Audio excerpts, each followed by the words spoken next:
টানা ৩০ ঘণ্টার আগুনে সাগরে ডুবতে বসেছিল $১৩০০ কোটি মার্কিন যুদ্ধজাহাজ USS জেরাল্ড আর ফোর্ড। গত মার্চে পূর্ব ভূমধ্য সাগরে ইরানের সাথে আকাশযুদ্ধ চলার সময় আমেরিকার অহংকার বিমানবাহী এই রণতরী পড়ে বিধ্বংসী এক আগুনের মুখে।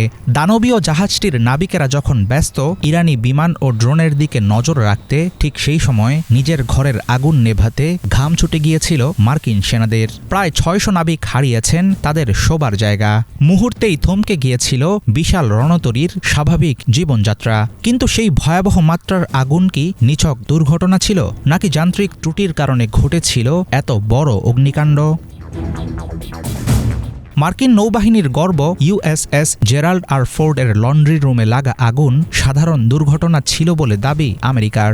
নানা রকম গুঞ্জন ও ষড়যন্ত্র তত্ত্বের ফিসফিসানি বাদ দিয়ে এমন অগ্নিকাণ্ডকে ক্লান্ত যুদ্ধজাহাজের প্রতিক্রিয়া বলে দাবি করেছেন অনেকে।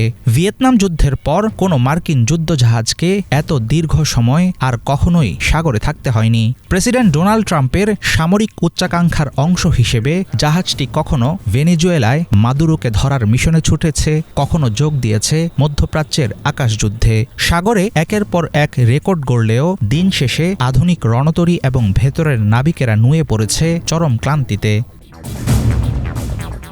দীর্ঘদিনের সমুদ্রযাত্রা জেরাল্ড আর ফোর্ডের শরীরের প্রতিটি অঙ্গে ছাপ ফেলেছে। নোনা জলের স্পর্শে যেমন মরিচা ধরেছে আধুনিক যন্ত্রপাতিতে, তেমনি বিকল হয়ে পড়ছে টয়লেট থেকে শুরু করে বিমান উড্ডয়নের গিয়ার পর্যন্ত।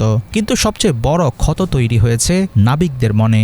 মাসের পর মাস পরিবারের ছায়া না দেখা এই সেনাদের মনোবল এতটাই ভেঙে পড়েছে যে তাদের মানসিক প্রশান্তির জন্য জাহাজে নিয়োগ করতে হয়েছে সেইজ নামের একটি থেরাপি কুকুরকে। ক্যাপ্টেন পদমর্যাদার এই ল্যাব্রাডর কুকুরটি ফোর্ডে অবস্থানরত নাবিকদের একাকিত্বের একমাত্র সঙ্গী। $13 বিলিয়ন এয়ারক্রাফট ক্যারিয়ারটি মার্কিন সামরিক বাহিনীর শ্রেষ্ঠত্বের প্রতীক, কিন্তু বর্তমানে এটি যেন হয়ে দাঁড়িয়েছে সাগরে ভাসমান দীর্ঘশ্বাসের নাম। যুদ্ধজাহাজটির রেকর্ড গড়া দীর্ঘ যাত্রা একদিকে মার্কিন শক্তির জানান দিচ্ছে, অন্যদিকে চোখে আঙুল দিয়ে দেখিয়ে দিচ্ছে আধুনিক প্রযুক্তির আড়ালে লুকিয়ে থাকা নাবিকদের সহনশীলতারও একটি সীমা আছে। মে মাসে USS জেরাল্ড আর ফোর্ডের বন্দরে ফেরার কথা থাকলেও নাবিকদের অনেক দিন বয়ে বেড়াতে হবে যুদ্ধের ক্ষত। ইরানের আকাশসীমায় একের পর এক মার্কিন যুদ্ধবিমান ধ্বংস হওয়া এবং দফায় দফায় হামলার পরেও ইরানকে বশে আনতে পারেনি আমেরিকা। সাম্প্রতিক যুদ্ধ ওয়াশিংটনের সামরিক দম্ভে ধরিয়েছে বড়সড় ফাটল। অত্যাধুনিক প্রযুক্তি আর $1 বিলিয়ন রণতরী নিয়ে মধ্যপ্রাচ্যে আধিপত্য ধরে রাখতে চেয়েছেন প্রেসিডেন্ট ট্রাম্প, কিন্তু তেহরানের শক্ত প্রতিরোধের মুখে তার অহংকারে লেগেছে কড়া চপেটাঘাত। হাফিজুল ইসলাম, বাংলা ভিশন।